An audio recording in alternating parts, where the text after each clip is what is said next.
lost somehow. Yeah, I can feel it. Thoughts are drenched in alcohol. It's how I conceal it. It's pissing me off. It's gonna be alright sitting out.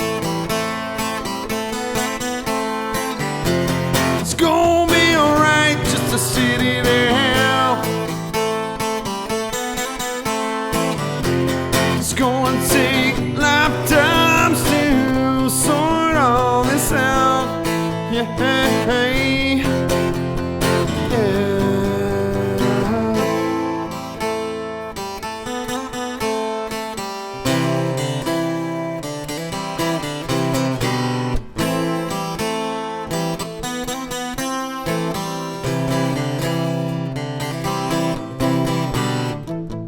Feeling alone, and I'm also alone. Yet I've grown from everyone I've known. Yeah, I can see it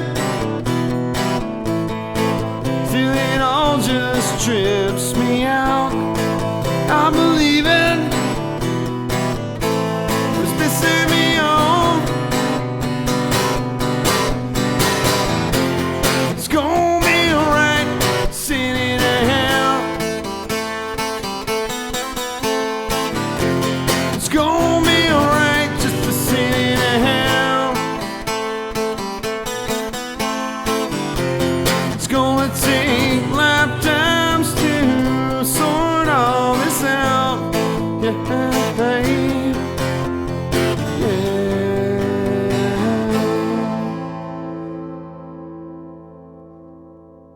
What's up? I'm Ben Constable. I'm a local area musician. I was born in St. Joseph, Missouri. Music's always been a part of my life. You know, even when I was a little kid, my grandpa used to yodel some Hank Sr. songs, and I always liked that. I mean, being a real little kid, I remember that. I loved it when he did that. I had a Frisbee once. I strung it with rubber bands, and I tuned them to make different notes. I was able to play Twinkle, Twinkle, Little Star, and I took it into my mom. I was real proud of, like, check it out.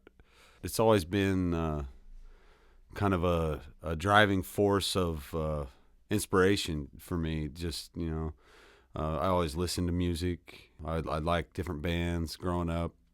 You know, I grew up in the 80s, so it was, to be honest, when I was a kid, I liked Huey Lewis and the News. And I liked other bands, too. I mean, I liked Guns N' Roses and Quiet Riot. I liked Starship. I liked good music regardless. It doesn't really matter what genre it was. As I progressed, I started playing musical instruments. I started in the 6th grade. I started playing a saxophone. In 8th grade, I got a new teacher, and I got kicked out of band because I told him he smelled like bologna. He did smell like bologna, so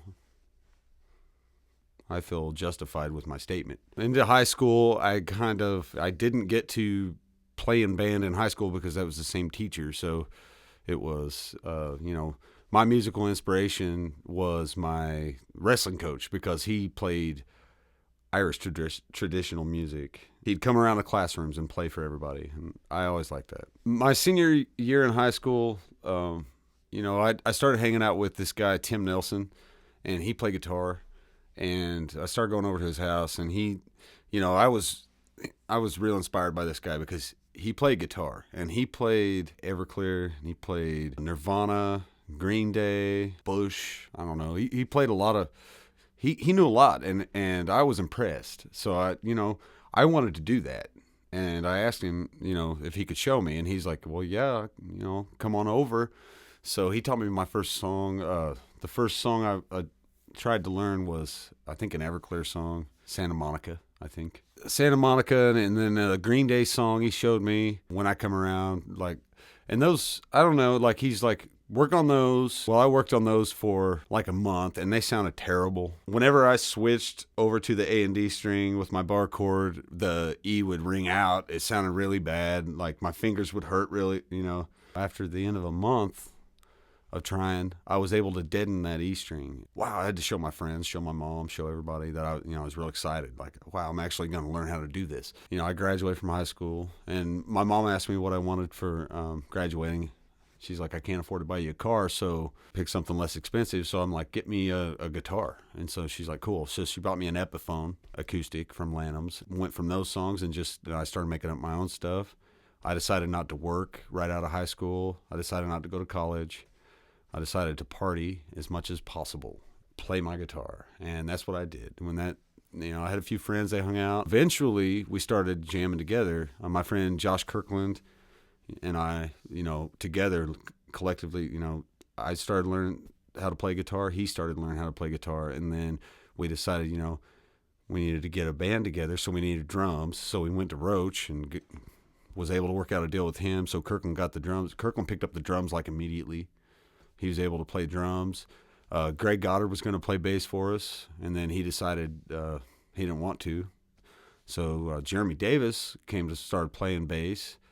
And then we got a hold of Brandon Mace through Pitch Weekly, I think. He had an ad. We had a pretty good band. I mean, it was like punk rock, in your face. Like, we were loud. 3 or 4 chord songs with very little solo. I think maybe I only played one solo. I don't know. It was a fun time. It was a fun time in our life. We partied about 6 nights a week, and we slept on that 7th day because we partied hard. We get so drunk we would puke somewhere we weren't supposed to. Wake up the next morning, somebody'd sit on a couch and realize that somebody pissed on it, so we would carry it outside, throw it on the burn pile where all the other couches get burned. We had a Pac-Man machine. That was cool. We had a Tin Man. It was cool. It was my basement. We started playing at a place called the Golf Club. Started meeting other local area bands like Middleman, Full Power. Ben Maluski played drums for a band called Muhammad Scali. They were badass, actually. They were one of my favorite bands because they were punk rock, but they were like ska too. And like, once that ended and it was over, I didn't have any direction with music. So I just kept playing my acoustic. I got together with Bret Yager, Kenny Slauson, and Mike Snook, and we started a project we called Free Beer. Free beer is good. It was cool to say that free beer was at the bar. People would show up and want to know where free beer was, and then the bartender would point to the stage. I got asked to join another band, Fatal Candy Machine, with Jessica Ferris, Josh Kirkland, Jeremy Davis, and Josh Thompson. Fatal Candy Machine showed me a lot of things. We had a manager, Andy Cogdill, that moved into the picture later. He bought us a school bus, and he started booking us shows in Kansas City and Independence. We went to Minnesota and played a presentation thing. After I'd left that, I just pretty much concentrated on working and taking care of my family. Eventually, I came a point in my life where I quit working, and I was a stay-at-home dad when my daughter was born. I thought that was a good idea. I became deeply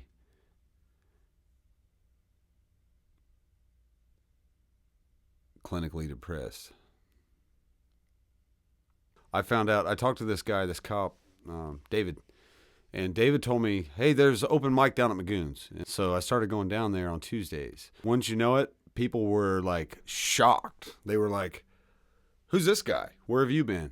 That's what I do. I play music, and then to appease myself, I use it to get to feeling better about myself. Maybe I'm upset about something. Maybe I'm mad, or maybe I'm sad. If I am either of those, if I play my guitar, I feel better afterwards. I started researching music and researching different artists that have stuck with me for a long time. Tim Armstrong. Love that dude. Greg Gaffin. I started reading about him, started listening to his recordings. They've been around for 32 years now. Greg Gaffin's songwriting skills are unsurpassed. His music, his songwriting, it's timeless. It can be played in any genre. It can be played on a grand piano at a theater. It could be played on an acoustic guitar at a nursing home, at a sold-out stadium with his band, and 50,000 screaming fans. Those are the types of guys that keep me going, that keep me inspired, keep me wanting more, keep me wanting to do better. Music's my life, and if I didn't have it, I don't know. I don't know where I'd be. If I didn't have it, I'd be way less of a person. I like to drink and play guitar. I love performing. That's it. This has been One-on-One with Ben Constable. You're watching Tuning Fork TV. you.